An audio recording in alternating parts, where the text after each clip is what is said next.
Hello guys, my name is Madhur and welcome to my channel. This is the 50th tutorial in the series of tutorials on Unix shell scripting. In this tutorial, we're not going to check out anything new or specifically important. I'm just going to discuss an application of for loop which I think you guys might find interesting. So I have my text editor here and I have saved two files in my home folder.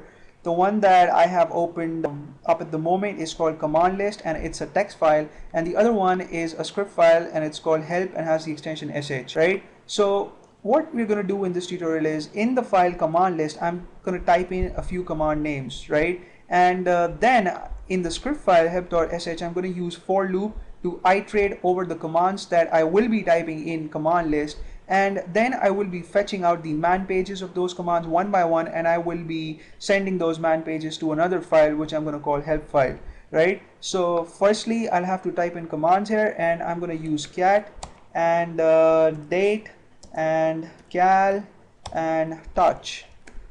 These are probably the commands that I use most often. And in the file help.sh I'll type in the keyword for on line 1 because we're going to use for loop to iterate over the commands, and then I'll type in my control variable which I'm going to call cmd, right? And then I'll type in another keyword in, which is part of the for syntax, and then I'll have to inform for the commands over which I wanted to iterate, and this I'm going to do by typing in cat space command list, and I'll put this entire thing within reverse quotes. And the reason why I'm doing this is because we are interested in the commands that are there in the file command list, and since command list is a text file, we are using the cat command to get us the entries or the words that are there in the file command list. And once those commands are made available to for will iterate over them one by one, and the control variable cmd will hold cat in the first iteration, and then date in the second iteration, cal in the third iteration, and touch in the fourth iteration. So since there are 4 commands, there are going to be 4 for loop iterations. And let me save this file first. Alright, and on the next line in my script file I'm going to type in the keyword do to get inside the for block, and then since I want to get the man pages of the commands, I'm going to type in man space $cmd.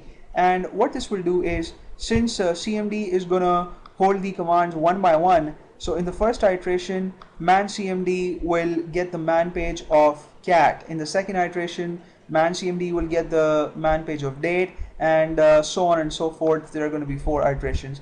And since I want to send this output to another file, I'm going to use the double redirection operator, and I'm going to type in the name of the file which I'm going to call help file, right? And I've used the double redirection operator here because I want the output to be appended, right? So in the first iteration cat's man page is going to be sent to help file, and in the second iteration the second command that we have in the command list file is date. So date's man page will be appended to the man page of cat that is there in the help file. We don't want it to replace the already existing text, but we want it to append the text to what's already there in the help file, right? So I hope you get this, and in case you have any confusion, check out my tutorial on cat command, and it's pretty early in this course. It has to be before the 15 tutorials, so you guys can check that out, right? And on the last line, oh sorry, on the fourth line I'm going to type in the last keyword, which is done, and with this my job's over. So now what I can do is I can bring up my terminal and I'll execute the script file by typing in sh space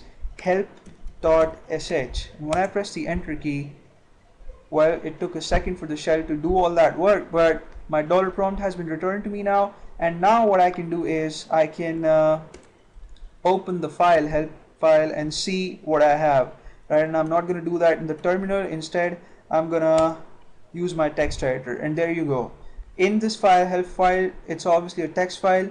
You see that you first have the man page of cat, and then from 77th line onwards you have the man page of date, and then, well, date's man page is pretty long because you get a lot of options that you can use with it. And then from line 254 onwards you have the man page of cal, and then lastly from line 347 onwards you have the man page of touch. So there you go. All that work was done by shell in just a few seconds, and it's pretty amazing how quickly things work.